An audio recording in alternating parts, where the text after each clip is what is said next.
Thank you. Nice crowd. What a good-looking group of people. Well, we have some very, very good news today, and a lot of good things are happening for our country. Please sit down. My fellow Americans, this is Liberation Day, waiting for a long time. April 2nd, 2025 will forever be remembered as the day American industry was reborn, the day America's destiny was reclaimed, and the day that we began to make America wealthy again. We're going to make it wealthy, good and wealthy. For decades, our country has been looted, pillaged, raped, and plundered by nations near and far, both friend and foe alike. American steel workers, auto workers, farmers, and skilled craftsmen, we have a lot of them here with us today. They really suffered gravely. They watched in anguish as foreign leaders have stolen our jobs, foreign cheaters have ransacked our factories, and foreign scavengers have torn apart our once beautiful American dream. We had an American dream that you don't hear so much about. You did 4 years ago, and you are now, but you don't too often, and for many years and decades even, you didn't hear too much about. Our country and its taxpayers have been ripped off for more than 50 years, but it is not going to happen anymore. It's not going to happen.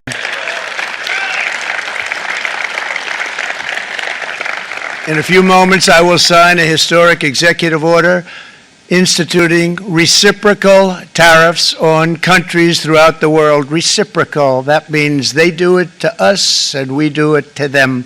Very simple, can't get any simpler than that. This is one of the most important days, in my opinion, in American history. It's our declaration of economic independence. For years, hardworking American citizens were forced to sit on the sidelines as other nations got rich and powerful, much of it at our expense. But now it's our turn to prosper, and in so doing, use trillions and trillions of dollars to reduce our taxes and pay down our national debt, and it'll all happen very quickly. With today's action, we are finally going to be able to make America great again, greater than ever before.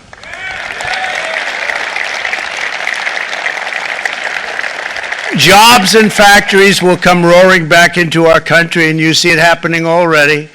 We will supercharge our domestic industrial base. We will pry open foreign markets and break down foreign trade barriers. And ultimately, more production at home will mean stronger competition and lower prices for consumers. This will be indeed the golden age of America. It's coming back. We're going to come back very strongly. We're pleased to be joined on this momentous occasion by Vice President J.D. Vance. J.D., thank you. Thank you. Thank you very much. Where are you, J.D.? No, that wasn't too hard to find. I was looking, you know, he likes to take a low-key attitude, so it'd usually be sitting right in front. He's gaining a lot of confidence, Mike, isn't he? And nearly my entire cabinet is here, as well as Speaker Mike Johnson, who's done an amazing job. And with the great success we had last night in Florida, we have a majority of 7. And 7's like a lot when we had it at 1, right? You've done a fantastic job. And many of the members of the House and Senate are with us. Senators, Congressmen, thank you all for being with us. We appreciate it. For decades, the United States slashed our trade barriers on other countries, while those nations placed massive tariffs on our products and created outrageous non-monetary barriers to decimate our industries. And in many cases, the non-monetary barriers were worse than the monetary ones. They manipulated their currencies, subsidized their exports, stole our intellectual property, imposed exorbitant VAT taxes to disadvantage our products, adopted unfair rules and technical standards, and created filthy pollution havens. They were absolutely filthy, but they always came to us and they said, we're violating, we should pay for it. It's all detailed in a very big report by the U.S. Trade Representative on Foreign Trade Barriers, and I'll just hold it up for you. It's available, and you don't have to pay too much. As I understand it, you'll pay nothing. It's a lot of work for something, actually, because it's a special book. It's frankly, it's very upsetting when you read it, when you see what people have been doing to us for 30 years. This all happened with no response from the United States of America, none whatsoever. But those days are over. Let me offer just a few examples of the vicious attacks our workers have faced for so many years. The United States charges other countries only a 2.4 tariff on motorcycles. Meanwhile, Thailand and others are charging much higher prices, like 60%. India charges 70%. Vietnam charges 75%, and others are even higher than that. Likewise, until today, the United States has for decades charged a 2.5 tariff. Think of that, 2.5% on foreign-made automobiles. The European Union charges us more than 10% tariffs, and they have 20% VATs, much, much higher. India charges 70%, and perhaps worst of all are the non-monetary restrictions imposed by South Korea, Japan, and very many other nations. As a result of these colossal trade barriers, 81% of the cars in South Korea are made in South Korea. 94% of the cars in Japan are made in Japan. Toyota sells 1 million foreign-made automobiles into the United States, and General Motors sells almost none. Ford sells very little. None of our companies are allowed to go into other countries. And I say that, friend and foe, and in many cases, the friend is worse than the foe in terms of trade. But such horrendous imbalances have devastated our industrial base and put our national security at risk. I don't blame these other countries at all for this calamity. I blame former presidents and past leaders who weren't doing their job. They let it happen, and they let it happen to an extent that nobody can even believe. That's why, effective at midnight, we will impose a 25% tariff on all foreign-made automobiles.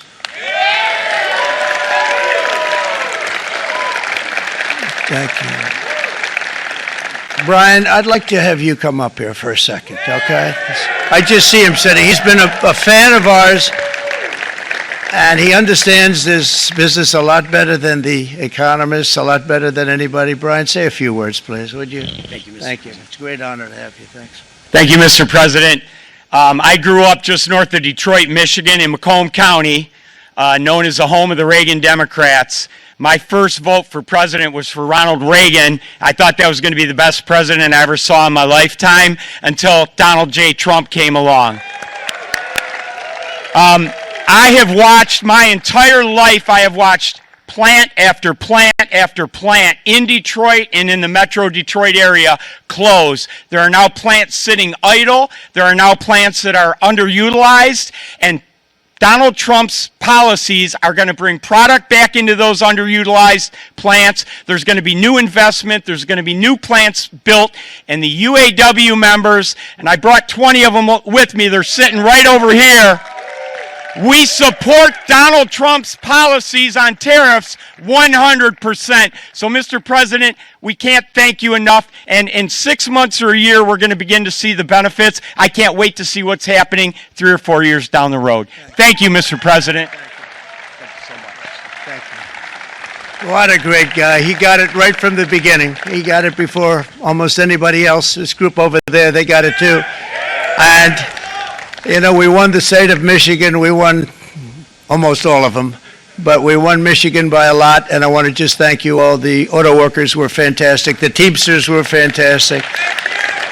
Everyone was pretty good, I will tell you. Thank you very much. I appreciate it. You're going to be very happy very soon, and you probably see what's happening with all of the, not only car companies, but car companies in particular. See it with all of the ones they're moving, they're announcing day in, day out. You're seeing it. Nobody's ever seen anything like that. With today's actions, we're also standing up for our great farmers and ranchers who are brutalized by nations all over the world. Brutalized. Canada, by the way, imposes a 250 to 300% tariff on many of our dairy products. They do the first the first can of milk, they do the first little carton of milk at a very low price, but after that it gets bad, and then it gets up to 275, 300%. So when they're figuring what's Canada charging, they say, oh, about 2%, 3%. But take a look at what happens down the road. When you look a little bit, it's not a pretty picture, and we don't like it, and it's not fair. It's not fair to our farmers. It's not fair to our country. And with countries like Canada, you know, we subsidize a lot of countries and keep them going and keep them in business. In the case of Mexico, it's $300 billion a year. In the case of Canada, it's close to $200 billion a year. And I say, why are we doing this? Why are we doing this? I mean, at what point do we say you got to work for yourselves, and you got to? This is why we have the big deficits. This is why we have that amount of debt that's been placed on our heads over the last number of years, and we're really not taking it anymore. Through non-tariff barriers, the European Union bans imports of most American poultry. You understand? They say, we want to send you our cars, we want to send you everything, but we're not going to take anything that you have. Australia bans, and they're wonderful people and wonderful everything, but they ban American beef, yet we imported $3 billion of Australian beef from them just last year alone. They won't take any of our beef. They don't want it because they don't want it to affect their farmers. And you know what? I don't blame them, but we're doing the same thing right now, starting about midnight tonight, I would say. And China charges American rice farmers an overquota, it's called, a tariff rate of 65%. South Korea charges 50%. Actually, they charge different, from 50% to 513%. And Japan, our friend, charges us 700%. But that's because they don't want us selling rice and other thing. Who can blame them, Madam Secretary? Agriculture, great job you did on eggs, by the way. The egg prices came down 50%. You got them down 50% once we got involved. They were going through the sky. The egg prices, they were going through the sky, and you did a fantastic job. Now we have lots of eggs, and they're much cheaper, down about 59% now, and they're going down further. We charge 2.8% for so many things that other countries are charging 200%, 300%, and 400% for. If imposing tariffs and protective barriers made nations poor, then every country on earth would be racing to eliminate these policies, and China would be the first on line. They run a very strong country, but they're not first in line, and the American people are paying a very big price. From 1789 to 1913, we were a tariff-backed nation, and the United States was proportionately the wealthiest it has ever been. So wealthy, in fact, that in the 1880s, they established a commission to decide what they were going to do with the vast sums of money they were collecting. We were collecting so much money so fast, we didn't know what to do with it. Isn't that a nice problem to have? What do you think, Marco? Good problem? Marco would love that problem. But we don't have that problem anymore, but we're not going to have it very much longer, I will tell you. But they collected so much money, they actually formed a commission to determine what they were going to do with the money, who they were going to give it to, and how much. Then in 1913, for reasons unknown to mankind, they established the income tax so that citizens, rather than foreign countries, would start paying the money necessary to run our government. Then in 1929, it all came to a very abrupt end with the Great Depression, and it would have never happened if they had stayed with the tariff policy. It would have been a much different story. They tried to bring back tariffs to save our country, but it was gone. It was gone. It was too late. Nothing could have been done. It took years and years to get out of that depression, far longer than even FDR had that office right over there for a long period of time. The ramp system, that's rather intricate, was built because of him, and every time you walk up, you think of him, and he did a great job in many ways, but it lasted long beyond his terms, as you know.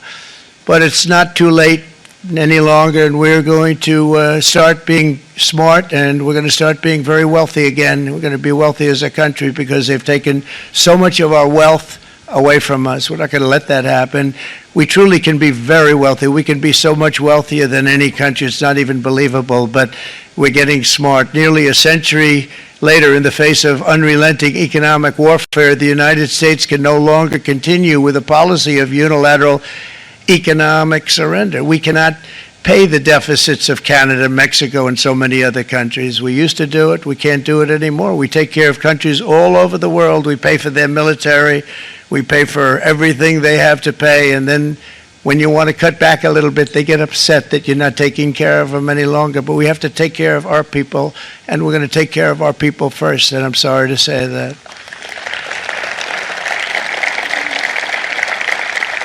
And today we're standing up for the American worker, and we are finally putting America first.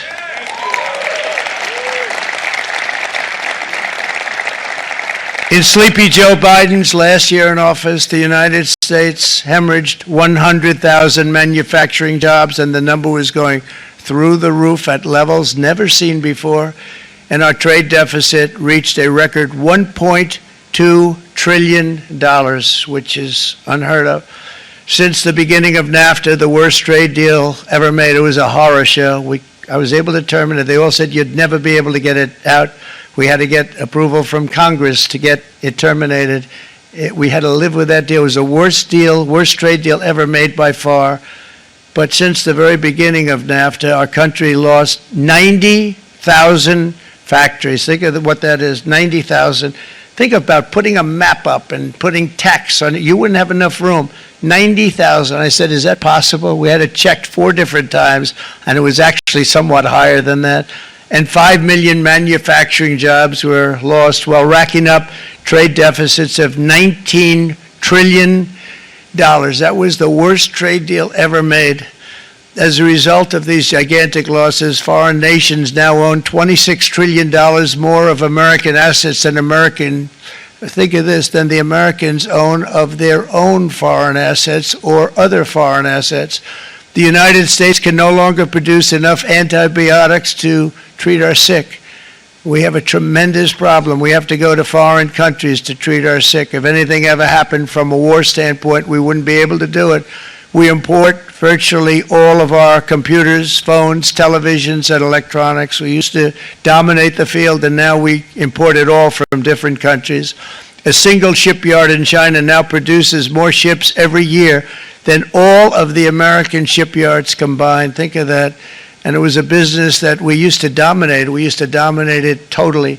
In short, chronic trade deficits are no longer merely an economic problem. They're a national emergency that threatens our security and our very way of life. It's a very great threat to our country. And for these reasons, starting tomorrow, the United States will implement reciprocal tariffs on other nations. It's been a long time since we even thought of that. We used to think about it a lot. We didn't think about it for many decades, and you see what's happened. For nations that treat us badly, we will calculate the combined rate of all their tariffs, non-monetary barriers, and other forms of cheating. And because we are being very kind, we're kind people, very kind. You're not so kind when you got ripped off with your salaries. My auto worker friends and my Teamster friends and all of the unions that typically voted Democrat, they're not voting Democrat anymore because worker, whether union or non-worker, they're for the Republicans now. That's what happened. But we will charge them approximately half of what they are and have been charging us. So the tariffs will be not a full reciprocal. I could have done that, yes, but it would have been tough for a lot of countries who didn't want to do that. I'd like to see the chart if you have it. Could you bring it up, Howard? This is our great Secretary of Commerce, Howard Lutnick. Thanks, Howard. So if you look at that, China, first row, China, 67%. That's tariffs charged to the USA, including currency manipulation and trade barriers. So 67%, I think you can, for the most part, see it. Those with good eyes, with bad eyes. We didn't want to bring, it's very windy out here, we didn't want to bring out the big charts because it had no chance of standing. Fortunately, we came armed with a little smaller chart. So it's 67%, so we're going to be charging a discounted reciprocal tariff of 34%. I think, in other words, they charge us, we charge them less. So how can anybody be upset? They will be, because we never charge anybody anything, but now we're going to charge. European Union, they're very tough, very, very tough traders. You know, you think of European Union, very friendly. They rip us off. It's so sad to see. It's so pathetic. 39%, we're going to charge them 20%, so we're charging them essentially half. Vietnam, great negotiators, great people. They like me, I like them. The problem is they charge us 90%. We're going to charge them 46% tariff. Taiwan, where they took all of our computer chips and semiconductors. We used to be the king, right? We were everything. We had all of it. Now we have almost none of it, except the biggest company is coming in. We're going to end up with almost 40%. Lee Zeldin's working to get their approvals. And it's an amazing company. Mr. Wei, of one of the great companies of the world, actually. They're coming in from Taiwan, and they're going to build one of the biggest plants in the world, maybe the biggest for that. But 64%, we're going to charge them 32%. Japan, very, very tough, great people.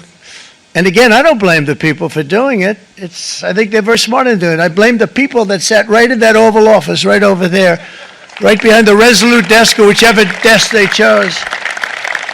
Japan, 46%. They would charge us 46%, and much higher for certain items like cars, you know, little items like cars. 46%, we're charging them 24%. India, very, very tough, very, very tough. The Prime Minister just left, and he's a great friend of mine, but I said, you're a friend of mine, but you're not treating us right. They charge us 52%. You have to understand, we charge them almost nothing for years and years and decades, and it was only 7 years ago when I came in, we started with China and charged them. We took in hundreds of billions of dollars from China in tariffs, and they understood, honestly. President Xi understood. He said, look, I understand, and the other countries, and they all understand. We're going to have to go through a little tough love, maybe, but they all understand. They're ripping us off, and they understood it. Prime Minister of Japan, Shinzo Abe. He was a fantastic man. He was unfortunately taken from us, assassination. But I went to him and I said, Shinzo, we have to do something. Trade is not fair. And he said, I know that. And he was a great gentleman. He was a fantastic man, but he understood immediately what I was talking about. I said, Shinzo, we have to do something. He said, I know that. And we worked out a deal, and it would have been a much better deal, but frankly, there were many years left on the deal that was made previous to my getting there, but it was something. If you look at Switzerland, 61% to 31%, Indonesia, Malaysia, Cambodia, oh, look at Cambodia, 97%. We're going to bring it down to 49. They made a fortune with the United States of America. United Kingdom, 10%, and we'll go 10%. So we'll do the same thing. South Africa, 60%, 30%, and they've got some bad things going on in South Africa. You know, we're paying them billions of dollars, and we cut the funding because a lot of bad things are happening in South Africa. The fake news ought to be looking at it. They don't want to report it. Brazil, 10%, 10%. Bangladesh is 74%. So you see what's going on. Pakistan, 58%.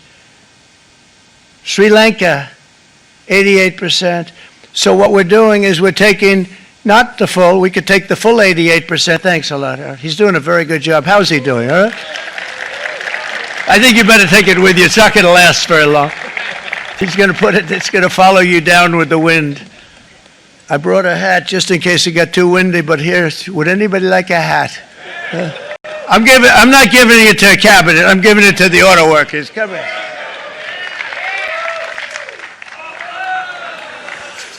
Thank you, fellas. Get it. That's it. That's it. They deserve it more than our cabinet. Our cabinet has plenty of hats. But you see the numbers. The numbers are so disproportionate. They're so unfair. At the same time, we will establish a minimum baseline tariff of 10%. You notice that on the chart. And that'll be on other countries to help rebuild our economy and to prevent cheating. So we're going to have a minimum of cheating, and we're going to be very severe on the people that at the gate that watch the tariffs and watch the product coming in, because there's been a lot of bad things happening at the gate because the money is so enormous that you're talking about. There's never been probably anything like it in terms of the enormity, and there are a lot of bad things happen at the people that do the check-in, and they're looking at 10-year jail sentences if they do play. We're going to treat them so good, but if they cheat, the repercussions are going to be extremely strong. Foreign nations will finally be asked to pay for the privilege of access to our market, the biggest market in the world. We're right now the biggest market in the world. We had a great country 4 years ago in terms of the economics. We were doubling up on China. We were doing so well. Nobody was going to catch us, but so much of it slipped away over the last 4 years under Biden. I campaigned on this policy throughout last year, and today that promise was made, and it was also a promise, as you know, that was kept. Promises made, promises kept. To any company that objects to our common sense reciprocal tariffs, again, reciprocal, back and forth, and I call this kind reciprocal. This is not full reciprocal. This is kind reciprocal. But what we do is we cut it in half. We charge them. My answer is very simple if they complain. If you want your tariff rate to be zero, then you build your product right here in America, because there is no tariff if you build your plant, your product in America. And we've seen companies coming in like we've never seen before. Likewise to all of the foreign presidents, prime ministers, kings, queens, ambassadors, and everyone else who will soon be calling to ask for exemptions from these tariffs. I say, terminate your own tariffs, drop your barriers, don't manipulate your currencies. They manipulate their currencies like nobody can even believe, which is a bad, bad thing and very devastating to us. And start buying tens of billions of dollars of American goods. Tariffs give our country protection against those that would do us economic harm. And many people were looking to do us economic harm. Maybe not so obviously, but they were doing tremendous economic harm. But even more importantly, they will give us growth. These tariffs are going to give us growth like you haven't seen before. And it'll be something very special to watch. I am so looking forward. And Brian, it's going to happen even faster than you said. You know, you might say, but it's already started. It's already started. Work's already begun on plants all around the country, and you see that as before. These are big, rich companies. We have $61 billion started on a big plant going up. It's going to be announced over the next 2 days, and they already started work. Many of these the biggest companies in the world, they've committed to build. We're going to build, sir. And they came here to see me, and wanted to know if they could have a press conference. I do as many as I can. I'm pretty busy trying to stop Russia and Ukraine and the Middle East. We got to stop that. We got to stop the Houthis, which we're making tremendous. They like shooting ships down and out of the water, sinking ships. They get a kick out of it, but they're not getting such a kick out of it now, are they, Mr. Secretary? They're not getting such a kick out of that now. But here are just a short list of some of the companies that have already announced and committed to investment. And this is a company that built its factories and its plants in China. Apple is going to spend $500 billion. They never spent money like that here. They're going to build their plants here. SoftBank, OpenAI, and Oracle, great companies, are investing $500 billion almost immediately. NVIDIA, a hot company, is investing hundreds of billions of dollars. They just announced. TSMC, the biggest, most important company in the world of chips from Taiwan, with no investment from us, is investing $200 billion. And they said the reason was, number one, the election of November 5th, and number two, the tariffs. They don't want to pay the tariffs, and the way they're not paying it is to build their plant here. So we're going to go from almost no percentage. We used to have 100% of the chip market. Now it's all in Taiwan. Almost all of it's in Taiwan. A couple of other countries, but mostly in Taiwan. And Think of it. We had 100%. We lost it because of people in that office that didn't do their job. They allowed it to be stolen from us. Johnson & Johnson, great company, $55 billion. Eli Lilly, $27 billion. Meta is investing $500 billion. Wow. DeMac is investing $20 billion. CMA, CGM, $20 billion. And then you have Merck and Clarios, Stellantis, General Motors, GE Aerospace, Honda, Nissan, Hyundai are all putting in billions and billions of dollars, and they're committed 100%. So. And we've never had, and this is after 2.5 months. This is after just a short, this all took place as soon as we came out with what everybody wanted to do. You know, I watched a gentleman today on television, used to work with Lee Iacocca, a very respected automobile person, and he said, you know, because they're asking people, they try and get as many negative people as they can, but they can't find them too much. It's pretty hard to find in terms of what we're doing, especially when they see all this investment. They said, so tell me, what do you think of what Trump is doing from the automobile standpoint? He said, I can't believe it. Somebody is finally, he's an older guy, real pro, really top guy, with Lee Iacocca. He said, I never thought I'd see the day when this would happen, where somebody had the courage to go and do what has to be done.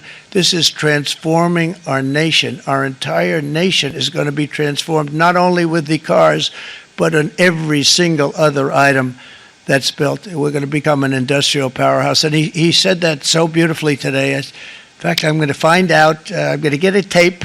And Bruce, I'm going to get that tape and I'm going to send it to you out in Long Island, and you're going to play it for the people and all your union workers and your non-union workers out there. You got a pretty even split. But we have, so far, it looks like we're going to have about $6 trillion of investments, and you wouldn't do that in years in this country over the last number of years. $6 trillion, and that's going to be much higher by the end of the year.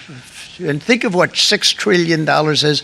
You wouldn't have even a small percentage of that under this other system. We're going to be an entirely different country, and it's going to be fantastic for the workers. It's going to be fantastic for everyone. There will never have been a transformation of a country like the transformation that's already happening in the United States of America. It's an incredible thing to watch, and it's incredible to meet with the top people, people that you read about, very wealthy people, or people that are great managers and executives and presidents of big public companies, and to watch the enthusiasm they have now that they didn't have. They gave up on our country. They went to foreign countries and they built. Companies are pouring into our country at levels never seen before, with jobs and money to follow, and it's really beautiful. In the coming days, there will be complaints from the globalists and the outsourcers and special interests and the fake news. Always, fake news will always complain. But never forget, every prediction our opponents made about trade for the last 30 years has been proven totally wrong. They were wrong about NAFTA. They were wrong about China. They were wrong about the Trans-Pacific Partnership, which would have been a disaster if I didn't terminate it. If I didn't terminate that, United Auto Workers, you would have had no jobs in this country. You would have had no jobs. It was all going to other countries. In my first term, they said tariffs would crash the economy. Instead, we built the greatest economy in the history of the world. And again, I have great respect for President Xi of China, great respect for China, but they were taking tremendous advantage of us, and I commend them for that. I say, hey, if you can get away with it, that's okay. But, you know, they understand exactly what's happening, and they probably, most of them are saying it's about time they did something, but, and they're going to fight, and they're going to fight fair. Everyone's going to fight. You know, it's like, I say to the leaders, look, you got to take care of your country, but we have to start taking care of our country now. We can't do what we've been doing for the last 50 years. From the day of my election, the stock market went up in my first term 88%, with NASDAQ going up 155%, more than any president has ever had in any term in office, by far. And I think we're going to blow that away, and maybe the numbers won't show, but I think they're going to show much better than even those numbers. But what you're going to see is you're going to see activity, that empty, dead sites, factories that are falling down, those factories will be knocked down, and they're going to have brand new factories built in their place. They're not only talking about renovating, they're talking about brand new, the best anywhere in the world, the biggest anywhere in the world. I have a friend who builds car plants, and I said, I want to see the biggest and the best. He said, well, we have to go to Mexico. I said, no, I want to see it in the United States. He said, we're not building them in there. This is a year and a half ago during the campaign. He said, we're not building it. You'd have to go to Mexico. When I was starting to decide to run, and I went to number one in the polls very rapidly, I want to say, like let's say in the first hour, and then shortly thereafter, it looked like I was going to win, and the fake news was saying, "Oh no, don't do this." What they don't know is if I didn't win, they would have really been in trouble, because nobody wants to read them anyway.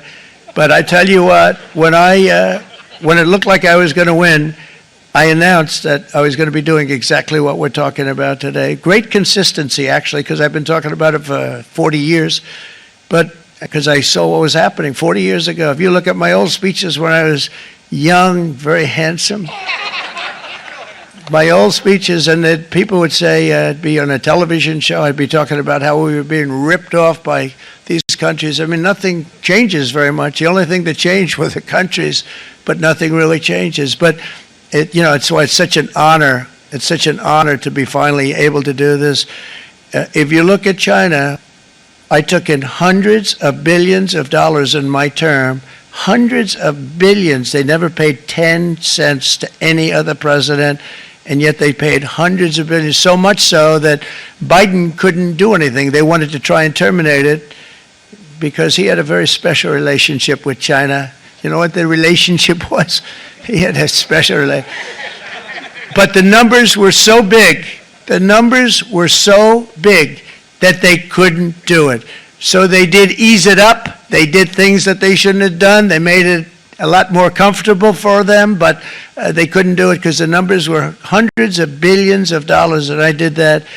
And we were on our way to doing something like incredible. And then we had a very bad election happen, a lot of bad things happened. So when I said we got to do it again, I said we have to make it too big to rig, and we made it too big to rig, and we won in records, and it was a monumental win. And it was such an honor to see so many of you, like Brian and your friends, here with us to celebrate, and to more importantly celebrate what we're doing, because that wouldn't be a full celebration if we didn't do this, because this will be an entirely different country in a short period of time. It'll be something the whole world will be talking about it. The critics made the very tired predictions earlier this year, but in February, core inflation dropped to the lowest rate in 4 years, and the price of eggs, as you know, just in a month and a half, we were there for 4 weeks, and the first week I got blamed for eggs. I said, I just got here. They said eggs have gone up at like 250%, and you can't get eggs, and they were going crazy, and I said, I just got here.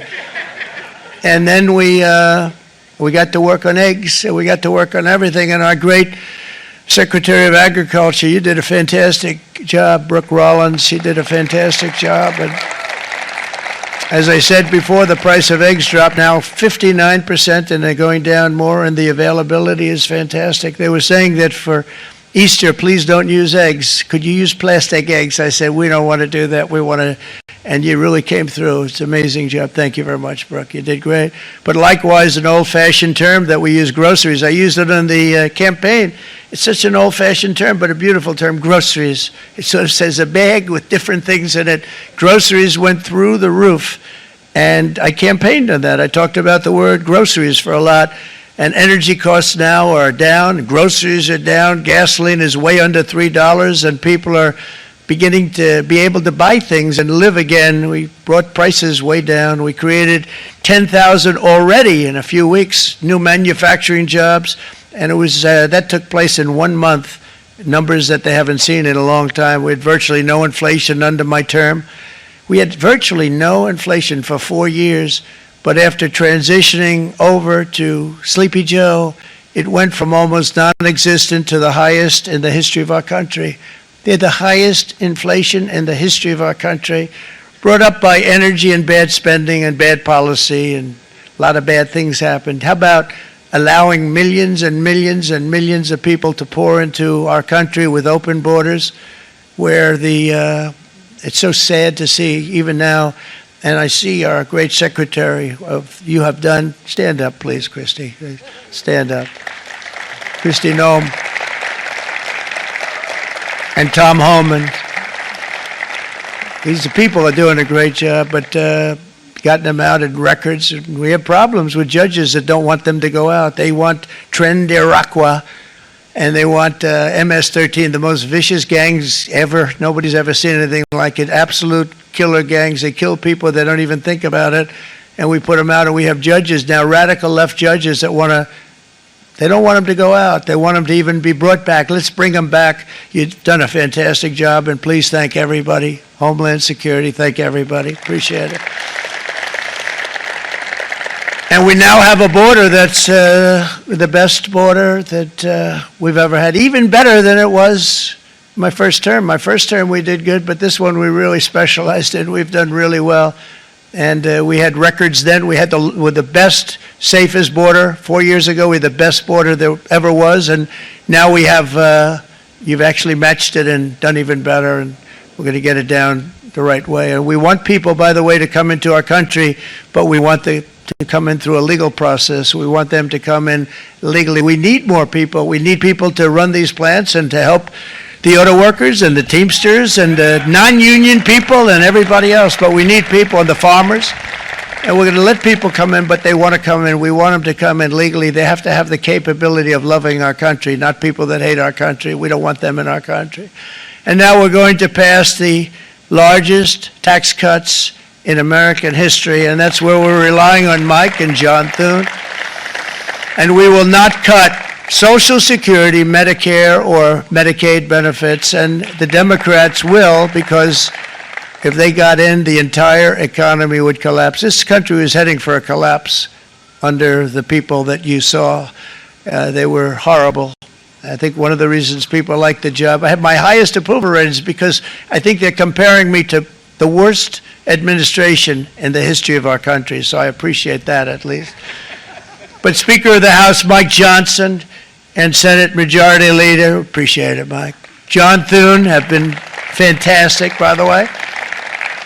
But they've been working tirelessly on taking the next step to pass the plan for our one big, beautiful bill. I'd like to name it that if you can. One big, beautiful. I made that statement about 6 months ago, and everybody calls it one big, beautiful bill. And it will be that. It'll have everything, the big tax cuts and every incentive there is. And it'll be fantastic. And by the way, for the cars, we're asking for an interest deduction on a loan. So if you build the car, only in America we do it, Brian. If the car's not built in America, you don't get the interest rate deduction. But if you build the car in America, if you buy a car, if it's built in America, then you get an interest rate deduction, tax deduction, and that's a big thing. That's going to be a big thing. I think that's going to pay for itself very quickly, that deduction. Never happened. We've never had anything like that before. Somebody said, where do you get the idea? Because it's so basic. You would think that would have happened a long time ago. It never did, and I'm very happy it didn't, because now I can say that was my idea. But we're going to get us closer to the debt extension. We have to get the debt extension passed, and I know you're going to be able to do that, Mike, and it's very important that you do that. And all of the other things that the Senate budget plan gives us, along with working, because I know they're working together, John and Mike, and the two bills are going very well together. We need to get our shared priorities done, including certain permanent tax cuts. We want the tax cuts to be permanent, spending cuts, energy and historic investments in defense, border, and so much more. We're covering everything. These will be phenomenal. There'll be no bill like this going to straighten. One bill is going to straighten out our country for many, many years to come. And we said, let's just do it and let's get it done. And some guys will love it and some guys will like it a little bit less because they're not getting what they were exactly looking for, but they're getting a lot. They'll never, if we get this done, it'll be the most incredible bill ever passed in the history of our Congress and Senate and congressmen, the senators and the congressmen, many of whom are here today, will be very proud of themselves. I really believe that it's going to set us on a whole new prosperous path. We're going to cut spending and right-size the budget back to where it should be. We're going to do that very strongly. Thank you, Rick. Thank you. John, thank you. Oh, look at all of our senators over there. Oh, boy. That's a nice group of people. But I won't like them so much if they don't get this bill done. That's a great group. And Congressman, thank you very much. I appreciate it. Tremendous people. The Senate plan has my complete and total support, and the House plan likewise is very similar. They're moving along pretty much at the same clip, and as soon as you're ready, you'll show it to me, and I'm sure it'll have my support, Mike. Every Republican congressman and senator must unify. We have to unify. We can't be separated. We have to get it done. We have to get absolutely everything we can, and we have to take care of the American people. That's the only thing that matters. We have to take care of the American people first. We need to pass this bill immediately, get it done, including debt extension. From this day on, we're not going to let anyone tell us that American workers and families cannot have the future that they deserve. We're going to produce the cars and ships, chips, airplanes, minerals, and medicines that we need right here in America. The pharmaceutical companies are going to become roaring back. They're coming roaring back. They're all coming back to our country, because if they don't, they got a big tax to pay. And if they do, I'll be very happy, and you're going to be very happy, and you're going to be very safe. We're going to build our future with American hands, with American heart, American steel, and we're going to build it with American pride like we used to. We're approaching our 100th day as president, and have been given credit by a lot of people, actually, even some of the fake news. Can you believe it? Which in this case hopefully isn't fake, for having done more in that time than any other administration in the history of our country in the first 100 days. I think we've had an amazing, in terms of what we've done, what we've gotten accomplished. I'd like to see if we can get that war ended and another war from not starting in the Middle East. We have to get Russia. They're losing 2,000 on average, 2,500 people a day, young people, soldiers, Russian. Think of that. 2,500 through some days, but on average, probably over about a 1 week period, it's 2,712, they say. They're losing those soldiers. They're dying. They're being decimated. And they're not from our country, but they're from other countries. But they're human beings. They're from Russia. They're from Ukraine in this period, most of them. And we're going to get it stopped. It's a senseless war that would have never happened if I was president, and it shouldn't be allowed to go on. And I think we're being given good cooperation by Russia and by Ukraine, but we have to get it stopped. It's humanity. It's humanity. It's a terrible thing. This will be a very big moment. I think you're going to remember today. It's going to be a free nation that we're dealing with. We're going to have a very free and beautiful nation. It's going to be Liberation Day in America, and it's going to be a day that hopefully you're going to look back in years to come and you're going to say, you know, he was right. This has turned out to be one of the most important days in the history of our country. God bless you, and God bless America. Thank you, everybody. Thank you very much. Thank you. Thank you very much.